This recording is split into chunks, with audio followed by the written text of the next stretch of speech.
മാനന്തവാടിയിൽ നിന്ന് രതീഷ് വാസുദേവൻ കൂടി ചേരുന്നുണ്ട്. രതീഷ്, എന്തായാലും കടുവയുടെ ആക്രമണത്തിൽ ഒരു RRT അംഗത്തിന് ഇപ്പോൾ പരിക്കേറ്റിരിക്കുകയാണ്. പരിക്ക് അത്രമാത്രം ഗുരുതരമല്ല എന്ന് പറയുന്നു. അദ്ദേഹത്തിന്റെ ആരോഗ്യനിലയൊക്കെ ഏത് രീതിയിലായിരുന്നു കടുവയുടെ ആക്രമണം ഉണ്ടായത്?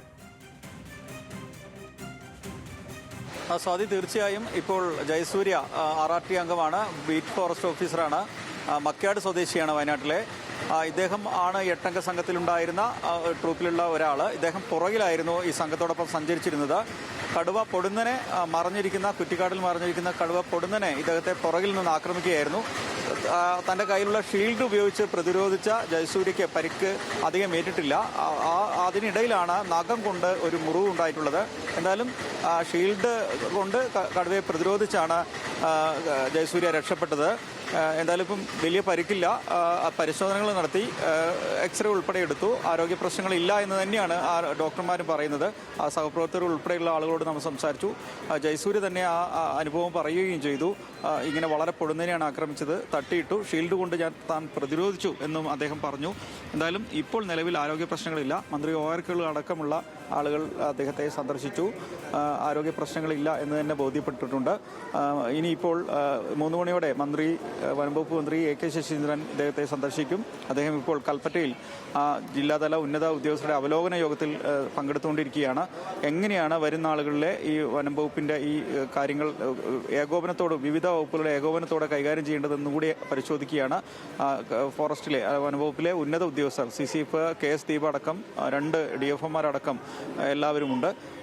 വരും ദിവസങ്ങളിലെ കാര്യങ്ങൾ തന്നെയായിരിക്കും പരിശോധിക്കുക. ഇപ്പോൾ നിലവിൽ പറഞ്ഞ പോലെ 80 അംഗ ടീമാണുള്ളത്.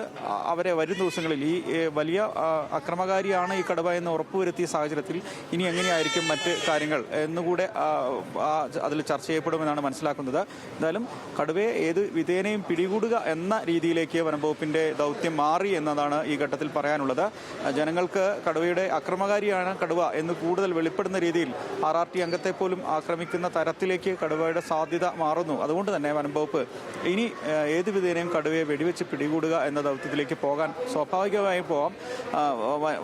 വനംവകുപ്പിൻ്റെ കടുവ സംരക്ഷണ ഏജൻസിയുടെയൊക്കെ SOP പ്രകാരം തന്നെ അത്തരത്തിലുള്ള നീക്കങ്ങളിലേക്ക് വനംവകുപ്പിന് പോകാവുന്ന സാഹചര്യം കൂടിയുണ്ട്. അതുകൊണ്ട് അത്തരം നീക്കങ്ങളിലേക്കാവും ഇനി ദൗത്യസംഘം അത്തരം തീരയിലേക്ക് തങ്ങളുടെ പ്ലാൻ മാറ്റാനുള്ള സാധ്യതയുമുണ്ട്. ഡോക്ടർ അരുൺ സക്രിയ അടക്കമുള്ള വിദഗ്ധരായ വെറ്റിനറി ഡോക്ടർമാർ ഇതിന് നേതൃത്വം നൽകുന്നുണ്ട്. സജീവമായി ഈ ഗ്രൂപ്പുകൾ ആ പ്രദേശത്ത് പരിശോധന നടത്തുകയും കടുവയെ വെടിവെച്ചിടുക അല്ലെങ്കിൽ പിടികൂടുക എന്ന തരത്തിലേക്ക് ഈ ദൗത്യസംഘത്തിൻ്റെ പ്രവർത്തനങ്ങൾ മാറും. എന്തായാലും ആശങ്കയുണ്ട്. വീണ്ടും കടുവയെ അക്രമകാരിയാണെന്ന് ബോധ്യപ്പെടുന്നു. ആ സാഹചര്യത്തിൽ വലിയ കരുതലോടെയാണ് വനംവകുപ്പിൻ്റെ പിന്നീടുള്ള മുന്നോട്ടുള്ള പോക്ക് എന്ന് തന്നെ ഈ ഘട്ടത്തിൽ പറയാനുണ്ട്. ജയസൂര്യയുടെ ആരോഗ്യനില തൃപ്തികരമാണ്. ഈ ഘട്ടത്തിൽ ഇനി കടുവയെ കുരുക്കുക എന്ന് തന്നെയാണ് വനംവകുപ്പിനുള്ള പ്രധാന ലക്ഷ്യം, ആശങ്കകൾക്കിടയിലും. ശരി രതീഷ്, വയനാട് നരഭോജിയായ കടുവയെ കുരുക്കുക എന്നുള്ളതാണ് വനം വകുപ്പിന്റെ ഇനിയുള്ള ലക്ഷ്യം. അതിനായിട്ട് തന്നെയാണ് മുന്നോട്ട് പോകുന്നത് എന്നാണ് ഇപ്പോൾ അവിടെ നിന്ന് മന്ത്രി അടക്കമുള്ള ആളുകൾ വ്യക്തമാക്കിയിരിക്കുന്നത്. ആ വിവരങ്ങളാണ് ശാന്തകുമാറും രതീഷും നൽകിയത്.